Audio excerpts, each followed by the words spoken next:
Hey guys, എൻ്റെ hair care റൊട്ടീനെ കുറിച്ചും എൻ്റെ മുടി എങ്ങനെ ഇത്ര വളർന്നതിനെ കുറിച്ചും ഒക്കെയുള്ള കുറേ ചോദ്യങ്ങൾ ഞാനിപ്പോൾ കേട്ട് വരുന്നുണ്ട്. കോളേജിൽ പഠിച്ച സമയത്ത് എൻ്റെ മുടി ഞാനന്ന് ഡൊണേറ്റ് ചെയ്തു കേട്ടോ. ഇത്ര ഉണ്ടായിരുന്നുള്ളൂ. അതിനുശേഷം എൻ്റെ മുടി കളിച്ചിട്ടേ ഇല്ല. ഞാൻ ചോദിച്ചാൽ എന്താ സംഭവം, എനിക്ക് അതിനിടയ്ക്ക് ഇവിടെ മുടി ഫുള്ള് കൊഴിഞ്ഞു പോവാം. അലോപേഷ്യ വന്നു. എന്താ, എനിക്ക് സ്ട്രെസ് കൂടുതലാണ്. എനിക്ക് ബോർഡർലൈൻ പേഴ്സണാലിറ്റി ഡിസോർഡർ ഉണ്ട്. സോ ഓരോരുത്തരുടെ മുടിക്കും ഓരോരോ കണ്ടീഷൻസ് കാരണമായിരിക്കും മുടി കൊഴിയുന്നത്. എനിക്ക് വൈറ്റമിൻ ഡി ഡെഫിഷ്യൻസി ഉണ്ട്. എനിക്ക് ആൻസൈറ്റി ലെവൽ, സ്ട്രെസ് ലെവലൊക്കെ ഭയങ്കര കൂടുതലാണ്. സോ ഞാൻ അങ്ങനെ എൻ്റെ ബേസിസിലാണ് എൻ്റെ ഹെയറിനെ കെയർ ചെയ്തത്.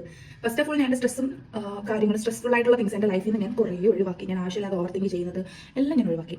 സെക്കൻഡ് തിങ്, എൻ്റെ മുടിക്ക് കൊടുക്കുന്ന കെയർ. ഞാൻ എൻ്റെ ഹെയർ ഓയിൽ കംപ്ലീറ്റ്ലി ചേഞ്ച് ചെയ്തു. ഹെയർ ഓയിൽ എന്താണെന്ന് ഞാനിപ്പോൾ പറഞ്ഞു തരാം.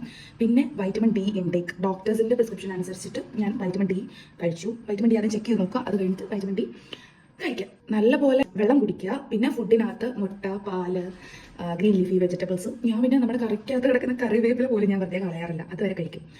ഇതൊക്കെ ഈ ഫുഡ് ഇൻടേക്കൊക്കെ നമ്മുടെ ഹെയറിൻ്റെ ഹെൽത്തിന് ഭയങ്കര ഇമ്പോർട്ടൻ്റ് ആണ്. ഞാനത് മനസ്സിലാക്കില്ല. ആ ടൈമിലൊക്കെ ഞാൻ ഡയറ്റ് എന്ന് പറഞ്ഞിട്ട് ഫുഡ് പോലും കഴിക്കാതെ ഇരുന്നിട്ടുണ്ട്. അതൊക്കെ വെറും പൊട്ടത്തരകളാണ്. ഹെയർ ലോസിന് കാരണമാകുന്നതാണ് സ്ട്രെസ്സ്, വൈറ്റമിൻ ഡി, നമ്മുടെ ഫുഡ് ഇൻടേക്ക് ഒക്കെ. ഇതൊക്കെ നമ്മൾ പ്രോപ്പറായിട്ട് ശ്രദ്ധിക്കുക. പിന്നെ ഹെയർ ഓയിൽ. വേറൊരു കാര്യം തന്നെ, നമ്മുടെ കോമ്പ്, നമ്മൾ യൂസ് ചെയ്യുന്ന കോമ്പ് വേറെ ആർക്കും യൂസ് ചെയ്യാതിരിക്കാൻ ശ്രമിക്കുക. പിന്നെ എൻ്റെ ഹെയറിൻ്റെ കണ്ടീഷൻ ഉണ്ട്. എൻ്റെ സ്കാൽപ്പിൽ ഫംഗൽ ഇൻഫെക്ഷൻ ഉണ്ട്. അപ്പോൾ എനിക്ക് അലോപേഷ്യ ഉണ്ട്. ഇടയ്ക്കിടയ്ക്ക് വരും. ഞാൻ അതിന് ട്രീറ്റ്മെൻറ്റ് എടുക്കും, പിന്നെ അത് മാറും. അങ്ങനെ എല്ലാം ഒഴിവാക്കിയാണ് എൻ്റെ ഹെയർ ഇത്രയെങ്കിലും വളർന്നത്.